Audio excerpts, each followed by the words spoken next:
프리드리히 니체. 신은 죽었다고 선언한 철학자. 모든 도덕을 파괴하고 초인을 외친 사상가. 하지만 이 남자의 삶을 들여다보면 놀라운 모순이 보입니다.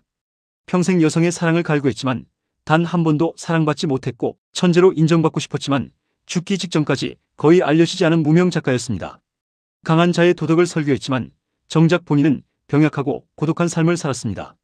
니체는 1844년 독일의 작은 마을 뇌켄에서 태어났습니다. 그의 아버지는 루터교 목사였죠. 하지만 니체가 겨우 5살이었을 때 아버지가 뇌질환으로 세상을 떠납니다. 어린 니체는 아버지의 고통스러운 죽음을 목격했고 장례식에서 관이 땅에 묻히는 모습을 지켜봐야 했습니다. 1년 후에는 2살배기 남동생마저 죽습니다. 이후 니체는 할머니, 어머니, 여동생, 2명의 고모로 이루어진 여성들만의 집안에서 성장합니다. 5명의 여자들에 둘러싸인 유일한 남자아이. 남성 역할 모델의 완전한 부재. 이것이 니체 평생의 첫 번째 결핍이었습니다. 니체는 나중에 이렇게 회상합니다. 나는 여자들 틈에서 자랐고 그래서 여자를 이해할 수 없게 되었다. 니체는 명석한 학생이었습니다. 고전문헌학을 전공했고 놀랍게도 24살이라는 이례적으로 젊은 나이에 바젤 대학의 교수가 됩니다. 박사학위도 없이 말이죠. 천재로 인정받은 겁니다. 하지만 이 조기 성공은 그에게 또 다른 저주가 됩니다. 너무 일찍 정점에 도달한 사람은 어디로 가야 할까요? 니체는 평생 이 질문과 씨름해야 했습니다. 25살의 니체는 운명적인 만남을 갖습니다. 작곡가 리하르트 바그너였죠. 니체는 바그너를 만나자마자 완전히 매료됩니다. 바그너는 니체보다 31살이나 많았고 이미 유명한 예술가였습니다. 니체는 바그너에게서 잃어버린 아버지를 발견했습니다. 강력하고 창조적이고 확신에 찬 아버지를 말이죠. 니체는 바그너의 집을 자주 방문했고 바그너의 아내 코지마와도 가까워졌습니다. 코지마는 아름답고 지적인 여성이었습니다. 니체는 코지마를 사랑했을까요? 분명히 그랬습니다. 하지만 그것은 말할 수 없는 사랑이었죠. 친구의 아내를, 스승의 아내를 사랑하다니. 이 금지된 사랑은 니체를 더욱 고독하게 만들었습니다. 1872년 니체의 첫 책 비극의 탄생이 출간됩니다. 니체는 이 책으로 학계를 뒤흔들 거라 기대했습니다.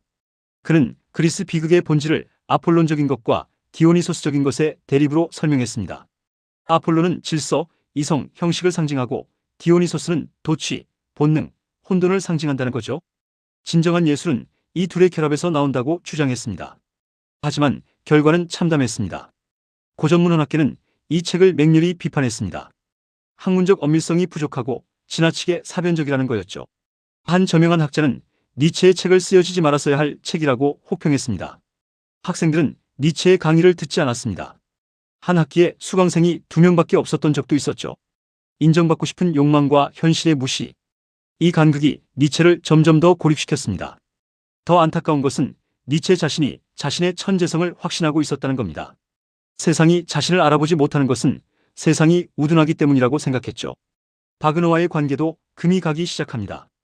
바그너는 점점 더 기독교적 주제로 기울었고 독일 민족주의를 옹호했습니다. 니체는 이것을 견딜 수 없었습니다. 1876년 바그너의 오페라 니벨룽의 반지가 초연되었을 때 니체는 중간에 극장을 떠나버립니다. 이것이 두 사람의 마지막 만남이었습니다. 왜 니체는 바그너를 떠나야 했을까요? 표면적으로는 예술관의 차이였습니다. 하지만 더 깊은 이유가 있었습니다. 니체는 스승의 그림자에서 벗어나 자신만의 길을 가야 했습니다. 아버지를 죽여야 아들이 된다는 것. 이것이 니체가 평생 말한 주제 아니었습니까? 하지만 이 결별은 그를 더욱 외롭게 만들었습니다. 니체의 건강은 계속 악화됩니다. 극심한 두통에 시달렸고 눈이 나빠져서 책을 읽기도 힘들었으며 소화장애로 고통받았습니다. 1879년 35세 나이에 그는 교수직을 사임해야 했습니다. 이제 그는 유럽 각지를 떠돌며 하숙집에서 하숙집으로 옮겨 다니는 신세가 됩니다. 연금으로 근근히 살아가면서 니체는 계속 글을 씁니다. 스위스의 실스마리아, 이탈리아의 제노바와 토리노, 프랑스의 니스. 그는 기후가 자신의 건강에 맞는 곳을 찾아 떠돌았습니다. 돈도 없고 명성도 없고 건강도 없는 상태에서 그가 가진 것은 오직 자신의 생각뿐이었습니다. 1882년 니체의 삶에 한 여성이 등장합니다. 루 살로메. 21살의 러시아 출신 여성으로 지적이고 아름다웠습니다. 니체는 그녀를 로마에서 처음 만났고 완전히 매료됩니다. 니체는 친구 파울레를 시켜 그녀에게 청혼합니다. 루는 거절합니다. 그러자 니체는 직접 청혼합니다. 또 거절당합니다. 니체, 파울레, 루살로메는 함께 여행을 다니며 지적 교류를 나눴습니다. 세 사람은 함께 살면서 공부하자는 계획도 세웠죠. 하지만 니체의 여동생 엘리자베트가 개입합니다. 엘리자베트는 루를 싫어했고 오빠를 유혹하는 나쁜 여자라고 비난했습니다. 가족 간의 갈등이 심해지고 결국 루는 떠나갑니다. 그녀는 나중에 파울레와도 결별하고 다른 남자와 결혼합니다. 이 거절은 니체에게 치명적인 상처를 남깁니다. 38살의 니체는 평생 처음으로 진지하게 사랑했고 평생 처음으로 거절당했습니다. 아니, 정확히는 2번 거절당했죠. 니체는 루에게 보낸 편지에서 이렇게 썼습니다. 당신이 나를 거부하는 것은 내 인생 전체를 거부하는 것입니다. 평생 여성의 사랑을 받아본 적 없는 남자. 어머니와 여동생에게 둘러싸여 자랐지만 정작 낭만적 사랑은 한 번도 경험하지 못한 남자. 그의 저서에 나타나는 여성 혐오적 표현들은 바로 이 깊은 상처에서 나온 것일지도 모릅니다. 여자에게 갈 때는 채찍을 가져가라는 그의 악명 높은 문장은 사랑받지 못한 남자의 분노가 아니었을까요? 하지만 바로 이 고통의 시기에 니체는 그의 가장 위대한 작품을 씁니다. 차라투스트라는 이렇게 말했다. 1883년부터 1885년까지 4부작으로 쓰인 이 책에서 니체는 자신의 철학을 지적인 산문으로 펼쳐냅니다. 차라투스트라는 산에서 10년간 명상한 후 인간 세상으로 내려와 가르침을 전합니다. 그의 첫 번째 가르침은 충격적입니다. 신은 죽었다. 하지만 이것은 단순히 신을 부정하는 게 아닙니다. 신이 죽었다는 것은 절대적 가치가 무너졌다는 뜻입니다. 그렇다면 이제 누가 가치를 정할까요? 인간 자신입니다. 니체는 초인, 즉 위버맨시 개념을 제시합니다. 초인이란 무엇일까요? 기존의 도덕에서 벗어나 스스로 가치를 창조하는 존재입니다. 신이 죽은 세계에서 허무주의에 빠지지 않고 자신만의 삶을 긍정하는 존재죠. 인간은 극복되어야 할 그 무엇이다. 너희는 인간을 극복하기 위해 무엇을 했는가? 니체는 또한 영혼회귀 사상을 제시합니다. 당신의 삶이 똑같이 무한히 반복된다면 그래도 당신은 그 삶을 사랑할 수 있습니까? 모든 고통, 모든 기쁨, 모든 순간이 영원히 되돌아온다면? 이것이 니체가 던진 질문입니다. 자신의 삶을 그 고통까지도 전적으로 긍정할 수 있는가? 이것이야말로 최고의 삶의 태도라고 니체는 봤습니다. 역설적이게도 니체 자신의 삶은 긍정하기 어려운 것이었습니다. 차라투스트라는 거의 팔리지 않았습니다. 4부는 겨우 40부만 인쇄되었고 그나마 대부분을 니체가 친구들에게 나눠줘야 했습니다. 출판사들은 니체의 원고를 거절했고 비평가들은 그를 무시했습니다. 니체는 계속 씁니다. 선악의 저편, 도덕의 계보, 우상의 황혼. 이 책들에서 니체는 기독교 도덕을 정면으로 공격합니다. 기독교는 약자의 도덕, 즉 노예의 도덕이라는 거죠. 강한 자를 억누르고 본능을 죄악시하고 이 세상의 삶을 부정한다는 겁니다. 니체는 이것을 삶에 대한 원한이라고 불렀습니다. 대신 니체는 귀족적 도덕, 주인의 도덕을 옹호합니다. 강함, 용기, 자부심, 생명력, 이것들이 진정한 덕목이라는 거죠. 니체는 이렇게 선언합니다. 나는 기독교를 인류에 대한 가장 큰 불행이라고 부른다. 1888년 니체는 미친 듯이 글을 씁니다. 한 해에 5권의 책을 완성합니다. 바그너의 경우 우상의 황혼, 안티크리스트, 이 사람을 보라, 디오니소스 송가. 특히 이 사람을 보라는 자서전인데 여기서 니체는 완전히 자기 과대망상 상태입니다. 장 제목들을 보세요. 내가 왜 이렇게 현명한가? 내가 왜 이렇게 영리한가? 내가 왜 이렇게 좋은 책을 쓰는가? 내가 왜 하나의 운명인가?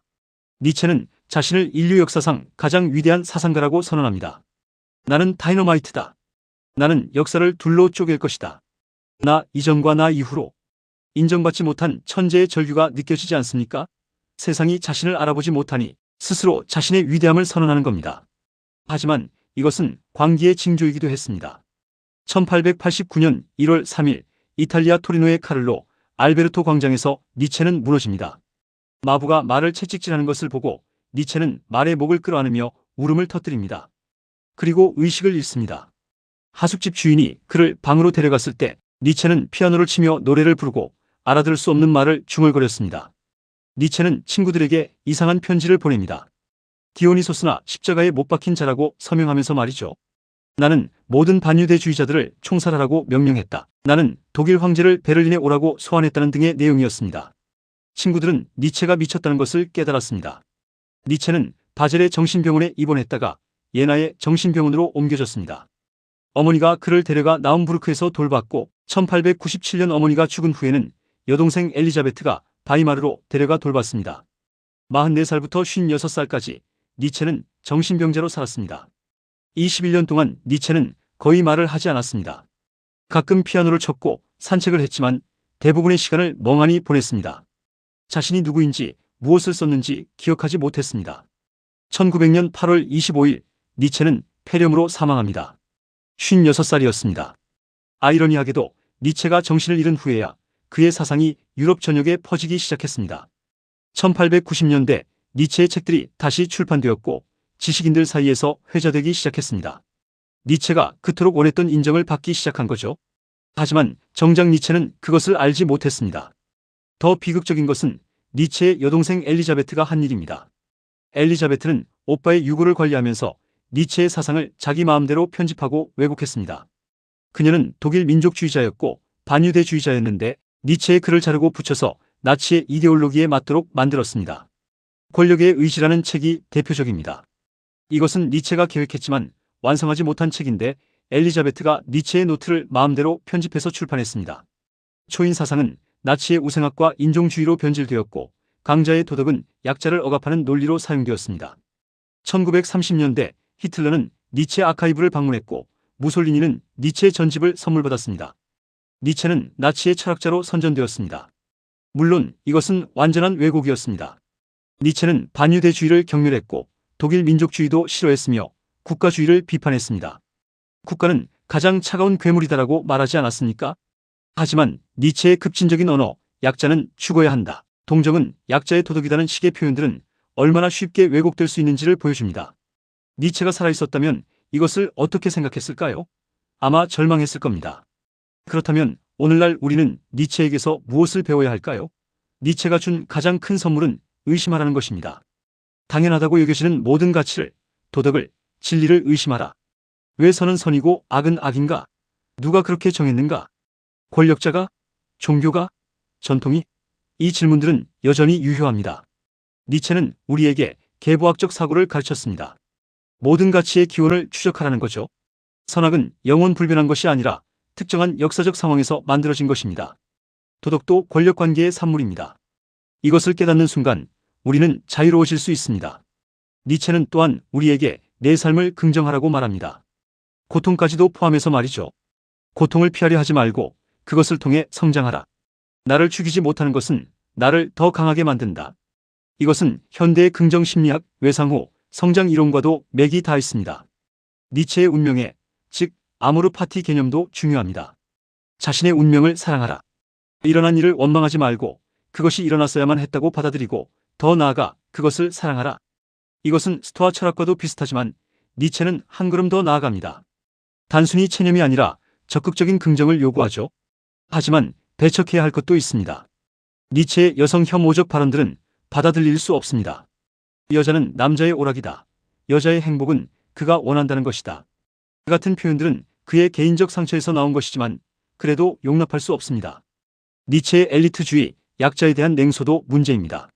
니체는 동정을 약자의 도덕이라며 비판했지만 공감과 연민 없이 어떻게 사회가 유지되겠습니까? 모든 사람이 초인이 될 수 있는 것도 아니고 되어야 하는 것도 아닙니다. 니체의 힘의 의지 개념도 조심스럽게 다뤄야 합니다. 모든 생명의 본질은 힘의 의지, 즉 자신을 확장하고 지배하려는 욕구라는 니체의 주장은 사회적 다윈주의로 변질될 위험이 있습니다. 니체의 가장 큰 모순은 이겁니다. 그는 인정받고 싶어 했습니다. 미친 듯이 인정받고 싶어 했습니다. 나는 다이너마이트다. 나는 운명이다라고 외치지 않았습니까?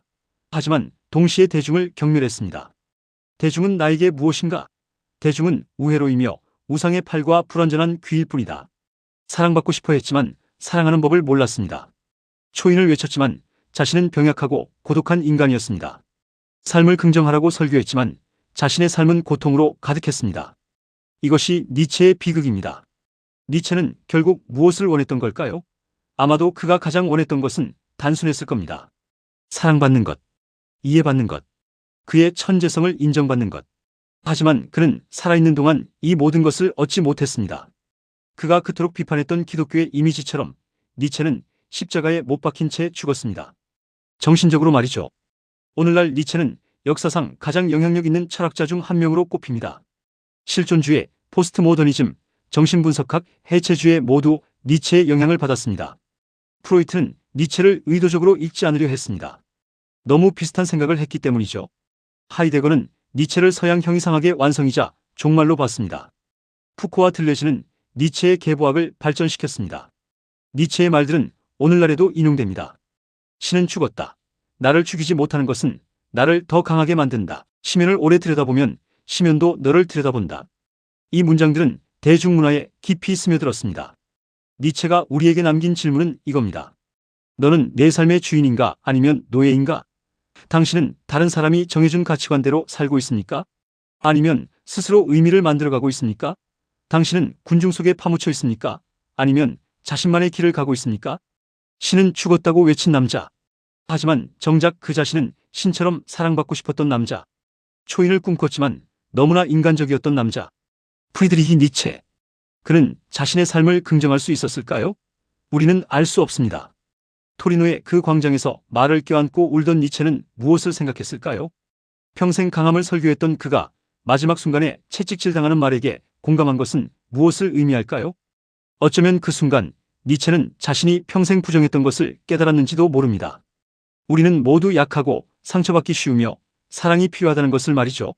하지만 그의 고통스러운 삶이 만들어낸 사상은 오늘도 수백만 명에게 영감을 주고 있습니다. 당신의 삶이 무한히 반복된다면 그래도 당신은 다시 한번 이라고 외칠 수 있겠습니까? 이것이 니체가 우리에게 남긴, 그리고 아마도 자신에게도 끝내 답하지 못한 질문입니다. 영상이 도움되셨다면 구독과 좋아요 부탁드립니다. 다음 시간에는 신체적 열등감을 딛고 일어선 심리학의 거인 알프레트 아들러가 말하는 불행해질 용기와 지독한 형제 콤플렉스, 더 위대한 콤플렉스로 돌아오겠습니다. 시청해 주셔서 감사합니다.